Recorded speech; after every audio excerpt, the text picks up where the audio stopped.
Welcome back to the What Are You Made Of podcast with Mike C-Roc. Thank you so much for joining us again. And just going to keep coming at you hard, man, bringing great content to you with people that can inspire you with their stories and also bring you great content to help you with your business and life and relationships and anything else that can help you. And today, guys, my guest, I'm excited. He reached out to me and, I looked at his bio and what he does for a living. And I said, this is a good fit for our show. So Scott Carson is the host of the popular Note Closer Show podcast and a nationally syndicated radio host. He has been an active real estate investor and entrepreneur since 2002, focused on the niche of distressed mortgage and note industry since 2008. And of course, everybody knows what happened in 2008, but I'll let Scott get into more of that in a second. He is a highly sought after speaker and podcast guest with hundreds of speaking appearances at conferences, real estate clubs, and networking events across the country. He has also been featured in many media outlets, including but not limited to Investors Business Daily, The Wall Street Journal, and Inc.com.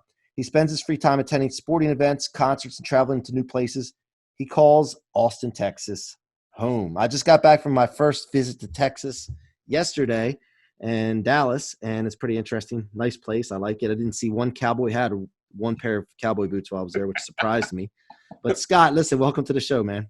Hey, man, I'm honored to be here. The question is, you get some good barbecue when you're in Dallas? Yes, I did. Yes, okay. They brought that in for our board meeting. That was our lunch, so it was really good, man. Really good stuff, man. Yeah, well, so welcome man, to the show, man. I'm honored to be here today. Love what you're doing. Love the podcast. And I've got, I'm a ex-mortgage banker back in the day prior to 2000. I owned my own firm for 5 years before everything happened in 2008. So honored to be here, man, and love what you're doing. Thank you. Thank you. So, the show's about telling your story to inspire others. We get into content, but we always like to tell our story because we want to connect with the listeners and our audience. And so I'm going to ask you, Scott, what are you made of, man? Man, I'll tell you what, stickability is probably the term that a lot of people tell me. I have a quote that I'd like to share that the only thing that you guarantee by not doing is failure. That's the only thing you guarantee. I've learned more from my mistakes and failures than I think I've learned from my victories. I think that's true for everybody. But back in, like you mentioned in the intro there, 2008, everything was in the shit can, I guess you could say, out there with everything going on, the mortgage meltdown and foreclosures and stuff like that. And we did a really good job on the mortgage side of the business, but I saw the writing on the wall and sold my half of my company off to my partner. Glad I did. And then just jumped on the opposite side of the thing and started dialing for dollars to the banks and mortgage companies that we were originating with. I was reaching out to buy their debt to become the bank. And that's what we've done the last 10 years. But there was a critical moment that has shaped the last 10 years more than anything else. In 2010, it's still a rough time. I mean, we had 15 million homeowners underwater out there. I had some properties that were underwater, that I'd bought. I thought were going to be great that were underwater 50 to 100 grand. And I said, listen, I've got to do something different. And we're starting to buy notes. And I said, well, what would it look like if I were to just take some time, get out of town? I'm a big baseball fan. And so what would it look like if I took some time to travel the country, get out and start talking to more banks and meeting them face-to-face, networking? And I put out kind of a hypothetical travel to hit all 30 Major League Baseball parks in 30 weeks and wrote it down. And lo and behold, I say divine intervention. Within a couple of weeks, I had 5 different investment clubs and companies reach out to me, ask me if I could come speak at their event because they were seeing me buying and selling notes. I said, shit, okay, sure, let's do that. So I looked at the schedule, and when they wanted me to come speak, lined up with exactly when I would have been there to watch baseball game. Oh, man, that's awesome. A total divine intervention. I said, okay, let's do this. So what I thought would take 30 weeks turned into 3.5 years of traveling and working with banks and working with investors across the country. And I wasn't afraid to say, I literally sold everything I owned here in Austin, Texas, signed a couple big checks on 2 deals as I walked away from and turned them back in and paid the investors off. But I think it's the biggest thing is what is I don't have a no. I'm a bulldog when it comes to overcoming obstacles. I think a lot of people, are getting bogged down or they have a dream and they get disenfranchised a little bit or they get beat up by society.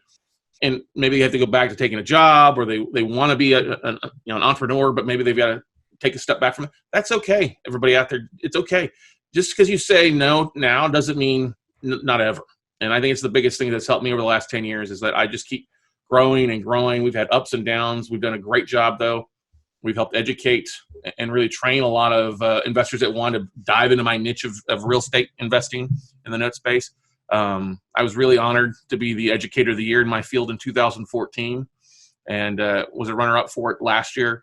And I think that's the biggest thing is that if we still live in the greatest country out there of opportunity. And if you want to accomplish something, it may not be a straight and narrow road. It may be a little winding. You got to take a few steps back, but there's no is not in my vocabulary. And I think that's what's helped make me is going out and finding a way to get things done and being coachable and reaching out to people that I admire and peers that have done where I want to be or going where I want to be and surrounding myself with them and being a sponge to soak up whatever I can. So that's kind of, I think, a little bit of what I'm made of is doggone determination and no in my system. Right, man. There's a lot of stuff to dig into there, man. I'm thinking as you hit each point, I was thinking, okay, I want to ask him about that. And I just bought a new iPhone to go along with my Galaxy because I needed 2 separate numbers. And I wanted to try the iPhone, and I don't know how to shut the volume off. So as you guys are going through this, you can laugh at me, and as we're listening, as you hear notifications come through, I'm transparent as hell. And so I have 2 phones now. So I'm not going to give one of those numbers out except to just some special people. There you go. But anyway, so where did the stubbornness come from? The I'll call it bullheadedness because I'm like that. Where do you think that came from? I know exactly that it came from my dad and my mom. Both were entrepreneurs. I saw my dad, work. We originally from Minnesota. My dad was a dairy farmer and then moved to Corpus Christi, Texas when I was young. And I saw him, bounce around. Move to one position and another position at companies, and then he left corporate America to start his own, to open the local hardware store in a small town in Ingleside, Texas. And I saw my parents build that basically from nothing, and they ran it for over 15 years. It was successful, and I saw my parents just his work ethic. He was my hero growing up, and so I think that's where a lot of it comes from. I saw my mom go back to school and become a nurse, and 20 years after graduating high school, go back and get straight A's. So that's never a good thing when you're going to college and your mom is comparing her grades to your grades. You know what I mean? But that's where it comes from. It's just the work ethic from my parents. I saw them, work hard and treat people like they wanted to be treated.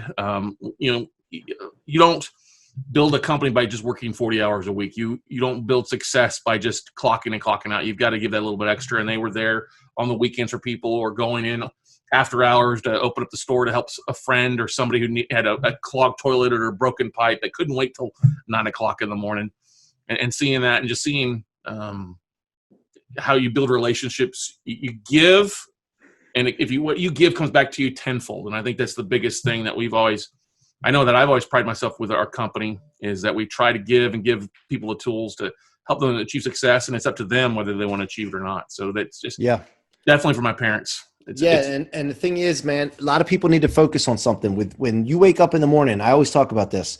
How can you be the most valuable person possible? Whether it's a husband, wife, son or daughter, employer or employee, how can you be the most valuable? And to top that off, the most dependable person that you know. And if you think about that and you start understanding that that's an obligation that you have, it's not really an option. Too many people operate on options of whether I should do that or not. It's not a big deal. It's my choice. But really, we were put here on this planet for a reason. And I really believe this. And that was to be dependable and valuable to those around us. And like you said, when you do that, everybody wants something for themselves and they're selfish a lot of times. They're like, what about me? What about me? Well, let me give you a little tip. The more you do for others, like you said, you'll take care of you or me, right?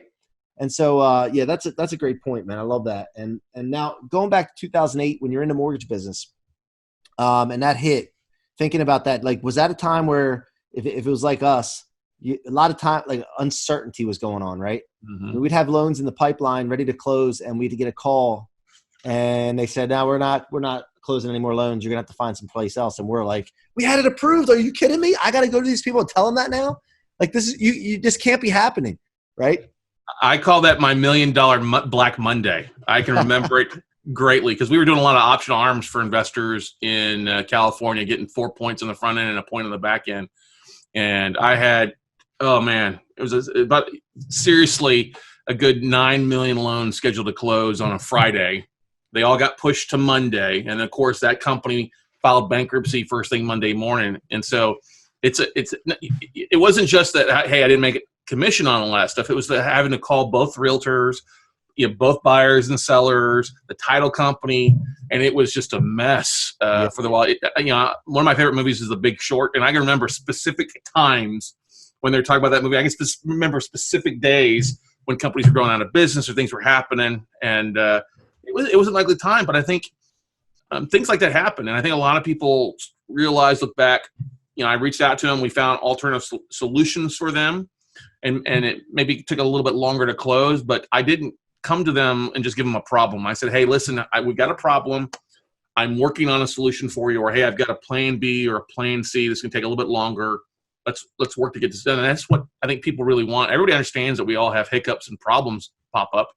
God knows, there's rarely a loan that closes A to Z in like 7 days. It takes a while, right? With appraisals and values and tax returns and credit reports, all that good stuff, or things that pop up when you see title. You just have to have a solution.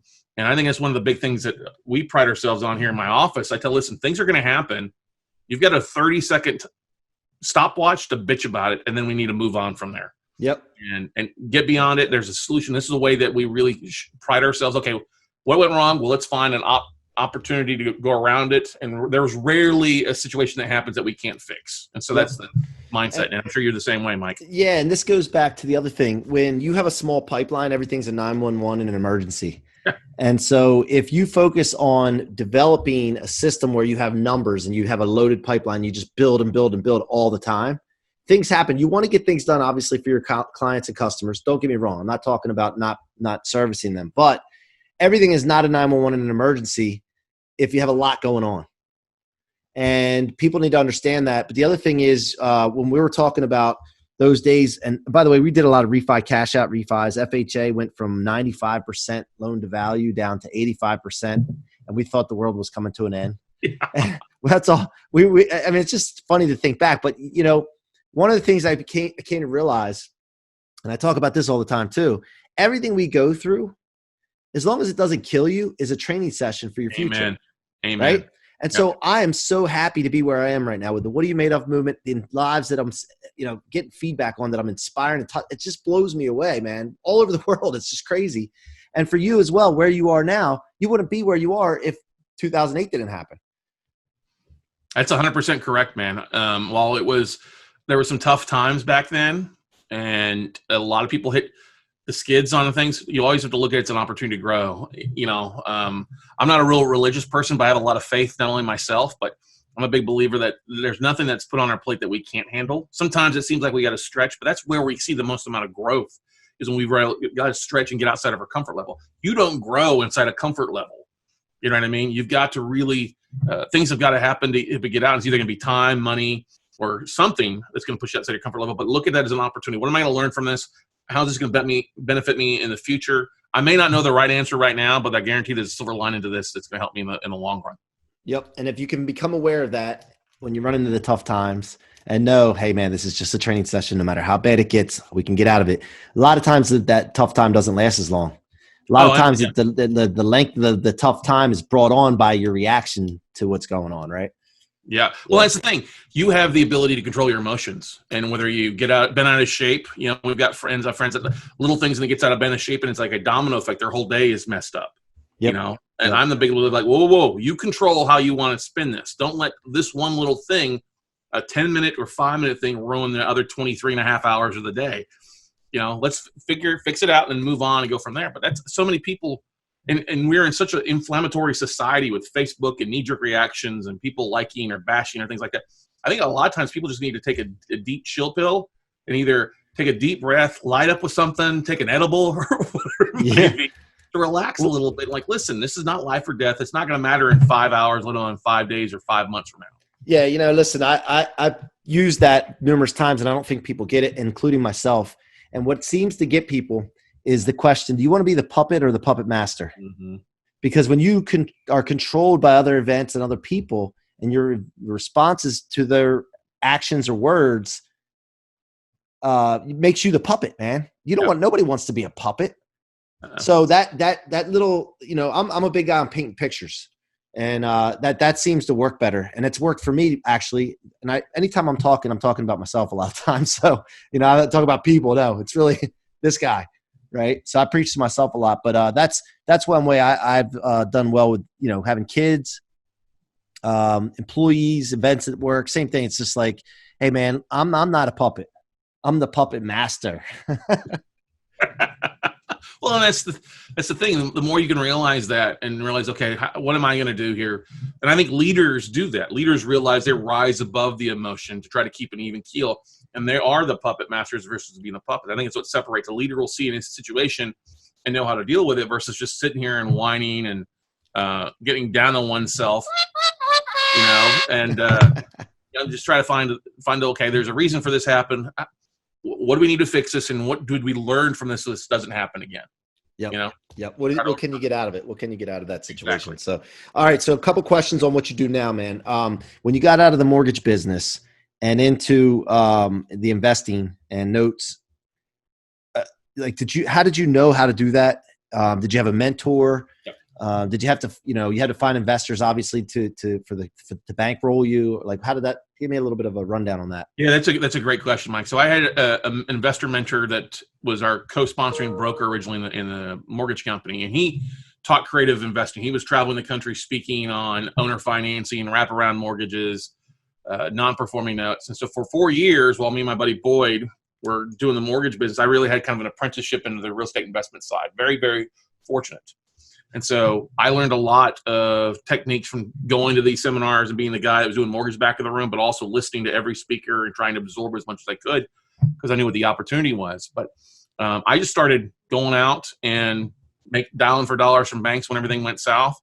I reached back out to them, hey, what am I doing right and this doing wrong? And literally it was just dialing for dollars. I'd make 50 phone calls and get one yes. But that one yes would be a great deal to make me 50 grand, or it would be a tape.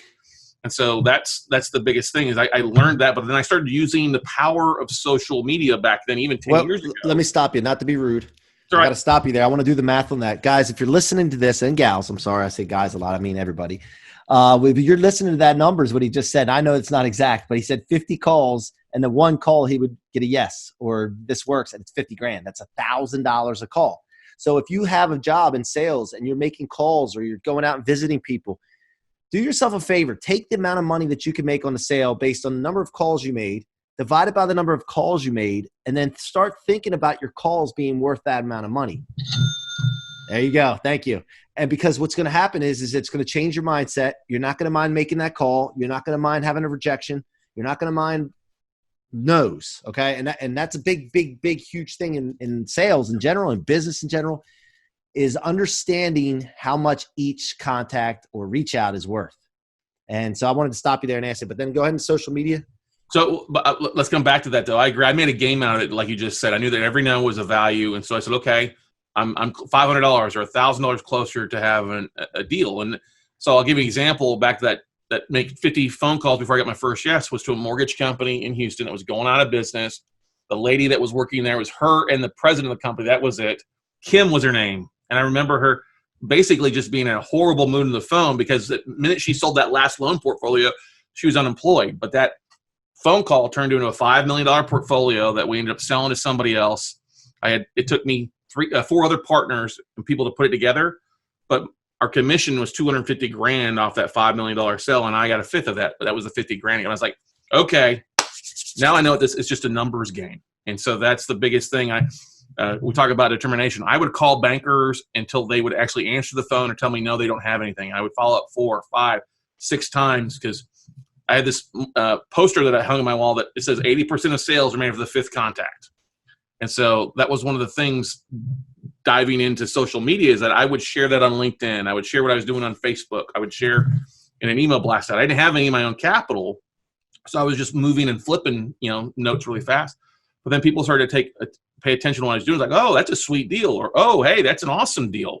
How'd you get that due? And I said, well, we're negotiating the debt down at a discount. We're buying it, becoming the bank, and then negotiating an exit strategy of some sort or a modification of the borrower. And then it just started growing. And then traveling the country like I did, I just started having more and more people reach out to me. I started sharing videos of what I was doing. I share a 3-hour video of me dialing for dollars and getting told no over and over and over again. And then it'd be the one yes, and then it would lead to a portfolio that I could cherry pick from. And so I just shared the journey. I shared the day in, day out struggles. Awesome. And people like, if this idiot can do it, I can do it. You know what I mean? I just helped really leapfrog me to a lot of success in the future. Now, so does that go on cycles based on the economy and the mortgage business and all that? Because I was thinking to myself, as you did that, obviously after 2008, there's a window that was just massive. But has it slowed down since things changed? Like what's? Yeah, it's a very niche industry, maybe 5,000, 10,000 people that are doing this for them. So I get some big firms. I mean, if you've ever seen The Big Short or Too Big to Fail, you'll understand some of the things that we deal with, because it's really popped up. This niche of investors that buy, I usually say the crumbs from the bigger banks and firms have popped up since 2008. But we still see stuff. I mean, there's still defaulted mortgages out there. I think the national default rate is about 2.5%. And you figure that across all the new originations, all the new refinances, that's still millions of loans that are in default every year. And then you also figure about how people default, when they buy a new home. A lot of times they may not understand that their budget mindset, and if they get laid off of work or their overtime goes down, or now it's being reappraised for the full value versus just they may not have that money available to you. So we're constantly seeing more. It's not the same thing as it was years ago, where I was buying condos in Miami Beach for $5,000, if 5 cents on the dollar was owed. But we're still picking up stuff at 50, 60 cents of as is value, and still opportunity out there now. So hold on a second. Did you keep any of the Miami condos? Oh, I had them for years, but when you're foreclosing and they get sold at 60, 70 grand, when you make 10 times your money in 18 months, I took it and we invested in new deals. I would take one asset and buy 2 or 3. But you didn't just keep just one. Yeah. Oh, well, I did. And then I saw the price. Like I paid 70 grand for it, and it ballooned up to 450. Holding on to it, I was like, okay, now it's the time to cash out of it, because it's peak. Is if you keep thinking things are going to keep going up, which it would be great. But, we have downturns on average every 7 to 8 years. Well, we've exceeded that. It's time for the market to correct itself. And I was just talking with a realtor in Miami this morning on a couple of assets that we're foreclosing on. And she's talking about seeing similar trends where all these higher end condos are now being short sales because people overpaid for them, and then they're not moving as much as they could. And so you're seeing that it pop up across the country in different markets, and the higher end stuff specifically. And so it leads me to start thinking, I watch trends. I was talking to a broker at a bigger bank, a mortgage originator, and he was talking about how they're, doing lower FICO scores, and they're donating the down payment, and they're giving like $8,000 towards closing costs. I'm like, you got somebody with no skin in the game buying a house, or a new house, who has a credit score that shows they shouldn't be buying a house. It's building up what we saw 10 years ago. It may not be as extreme as it was 10 years ago, but we're going to see a correction, I think, next 6 or 12 months. And when that happens, I get excited because I go shopping on sale. Oh, yeah. Oh, yeah. So you don't think you'll get back in the mortgage side of things? No. We do a little bit on the private side with some commercial loans or some hard money lending and private lending. We dab a little bit in that. But on the origination side, I love what I do here. It's very similar, because when you're doing a loan, you're doing a loan qualification package, right? Yep. You're seeing behind the kimono, right? It's the opposite for me. I see behind the kimono, but then I see everything that happened. What happened? What you basically have 20/20 vision. I do. I see what they were dealing with. Yep.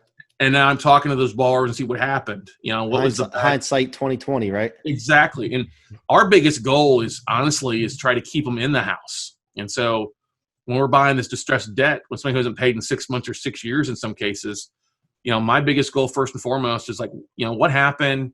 Do you want to stay in a house? So if you do want to stay, let's fix something here. So in a lot of cases, I am still on the origination side, because I work with a lot of homeowners, and about 60% of the deals we buy, we actually are able to keep them in the house by modifying or doing a trial payment plan or forbearance agreement to keep them in the house, and that becomes cash flow to us. We just bought the debt at a big discount, and then in 12 to 18 months, we can resell that loan. If we bought it at 40 cents a dollar, we can often sell it at 80 to 85 cents back on the secondary market. Right. Now, do you guys do where a bank's trying to do a Fannie or Freddie or an agency loan, and something happens in underwriting or whatever the case is, and we call it the scratch and dent? Yep, S&D. Scratch and dent people?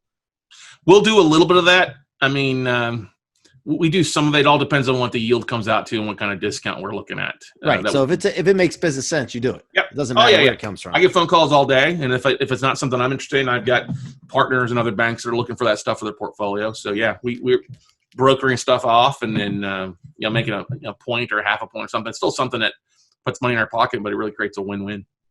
So now tell me about the show that you have, the radio show, the podcast. Give me some details and background on that for the audience. So, I was at, I know you're going to Vegas tomorrow. I was actually in Vegas in November 2016 and was at a big event and spent a little time with Gary Vaynerchuk. And there was also one of the Sharks, Robert, I can't even think of what his name is. I'm drawing a blank. But anyway, he came out and he's like, hey, you need to do video. You need to do more video. Share what's going on. Because all this video thing, this is back in 2016, just as Facebook Live was coming. I said, okay. So I came back. And I got with my team, so we're just going to share a little bit what's going on in the office. Every day we'll do a short live video. And so we said, let's just call it the Note Closer Show, because the Note Show was taken by somebody else. So we said the Note Closer Show, because we're closing deals.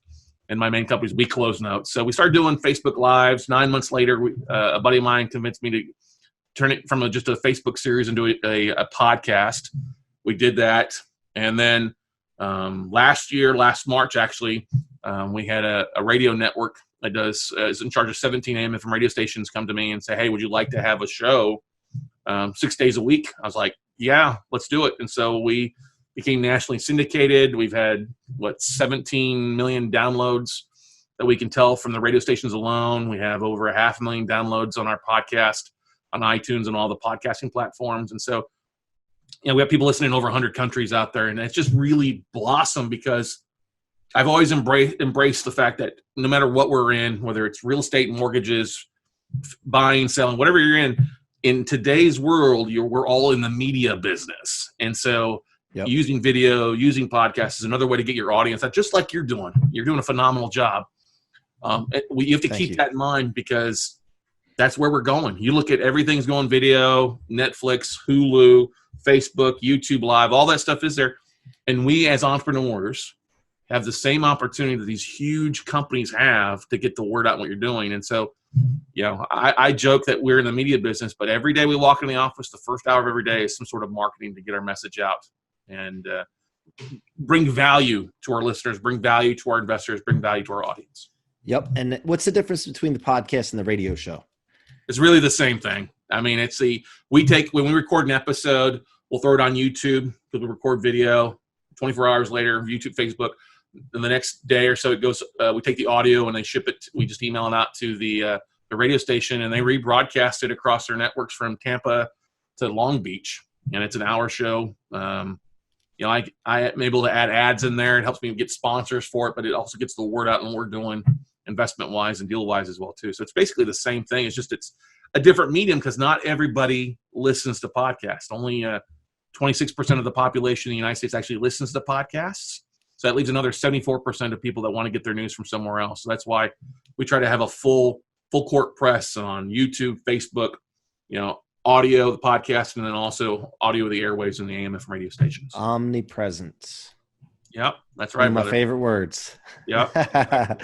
So how can my audience get in touch with you, and how can we help support you, Scott?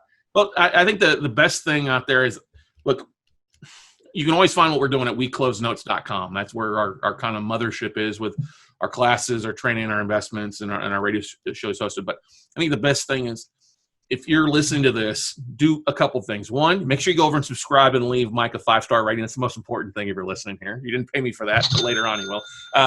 But support, look, just educate yourself. That's one of the biggest things that we find in our industry when we're talking to homeowners and home borrowers is know what your options are.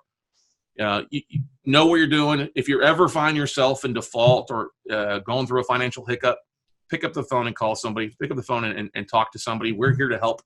And I was just talking with a lady last night for about an hour, helping her through her different options.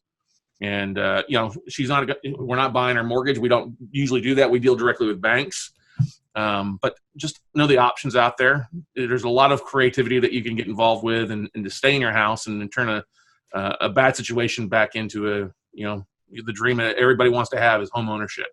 And sometimes it turns into a nightmare, but if you know what you're doing and there are options that are available to you, you can turn that back into a dream for you. So our goal, as I always say, is we're making America great again, one defaulted mortgage at a time. Yeah. I mean, and bottom line is none of us want to see anybody lose their home or not. If you get into a rough spot, I mean, shoot, there's help out there for sure. And nobody wants people to have to move out, pack up, so just always ask for help. Like that's another thing. If people need help, a lot of times they don't ask. Yeah. And I don't know what that thought process is behind it. If they're scared, I don't know, but embarrassment maybe. I don't know. I think people get embarrassed. They get prideful. The keeping up with the Joneses, that's a big thing that we see out there. And I stopped that a long time ago. If just trying to impress Sheila from across the road, Sheila's not paying my bills, so I need to do what's best for me, not what's best for everybody else. But look, the most successful people are also the most approachable people. And I think that's a lot of us, we set an air about ourselves, but some of the most successful people I know have gone through trials and tribulations. Well, I can tell you right now that back in 2000, we went through a tough spell in 2017 when we switched companies, and I'm taking full responsibility for it. At that time, I didn't think it was, but I'm just going to – I could have prepared better for it. But I relished the opportunity to get knocked down and had the greatest comeback ever. And anybody that was around me during that period of time knows I was stressed out, but I was telling everybody, watch this comeback, baby. Just sit back and watch because it's going to be huge. And that's when this What Are You Made Of movement started. And so I had to be knocked down. My team had to be knocked down. And yeah, was it embarrassing? Yeah, but you know what? Then you get over that quick. You're like, okay, how far does embarrassment go? I mean, at some point it's like, oh, give me a break. Yeah. And luckily we were able to, I did prepare, and when I went through this and had some emergency funds set aside, and we made sure all of our employees were paid. But that comeback is what it's all about, man. And I love that. I relish that, man. I love being an underdog. It's the thing that, if you think about some of the best movies, Rocky, as an underdog back, or Muhammad Ali, or J.J. Braddock from the Cinderella Man, those are some of my favorite stories, some of my favorite things to look at, because it is about getting back up. Everybody does great when things are running great, but you really can tell the mettle and the mental fortitude of a person when they do get knocked down or going through tough times, and how they react to that and how they come back. And so I've always made the saying that you're not going to make everybody happy. And I think it's where a lot of people get bogged in trying to make everybody happy. Make yourself happy. Work with the people that love you. That's 33% of people are going to love you because they know you and they're going to support you. There's a third of people out there that are going to enjoy seeing you hurting because they just have a dark hole for a soul, I should say. So realize that you make yourself happy, make the people that love you happy, and then work on that middle ground. And the other people don't. The other people's opinions don't matter. They don't. They don't matter, man. If anybody's a decent human being, those are the people you want around you anyway. And the other people are doing you a favor by staying away. Amen to that, man. Well, listen, Scott, thank you so much for joining me. I appreciate you reaching out to me, man. I'm glad to be connected with you now. And if there's anything me or my listeners can do to help you, support you, man, we're here for you. With the Waymo movement, and I just look forward to any way I can do that with you. Hey, same here, man. If I can help in any way, don't hesitate to reach out, Scott@WeCloseNotes.com, or check out the website, and glad to help out anybody that I can. And we'll put all that in the show notes for you, brother. And guys, thank you so much for joining us again. Hope you got some great content here. Please, if you think about people that are going through these situations. If you know any of them, then know just that there's help out there. That's what this is all about. And thank you so much. And What Are You Made Of is a movement that I started, and this is just like the first step, guys, because I have a grand plan here to help billions of people. I just realized something when I was on an airplane the other day about the opportunity that I have to change so many people, billions of people's lives. And you have to think this way first for it to happen. But watch what happens, guys. I'm going to say this on this show. Scott, you're lucky to be on this show when this is happening. I'm going to do something crazy. And you can call me crazy for saying what I'm saying. But, guys, I have a way to do this, and I'm going to be announcing it soon. I'm going to be looking for great people to jump on board with it. Because, remember, we're in the people-building business. Mm-hmm. And there's how many billions of people on this planet that need to be built. So thank you for listening. Thank you to Nations Lending. You've been listening to the What Are You Made Of podcast with Mike C-Roc. Please go subscribe to the podcast, iTunes, Spotify, or your favorite platform for podcasts, as well as YouTube. The YouTube channel is Mike C-Roc Ciorrocco. And I will be at the 10X Growth Con. And I got word that I'm actually going to be getting on stage and doing a Q&A and testimonial and telling my story. So I'm excited about that. So I will share that with you as soon as I can, guys. Till next time, it's your boy C-Roc. Talk to you soon. Thank you for being a part of the What Are You Made Of podcast. So that you don't miss future episodes, please rate and subscribe to the What Are You Made Of podcast on your favorite listening or viewing apps, and follow me on your favorite social media platforms. I would love to hear your stories and past experiences and engage with you further.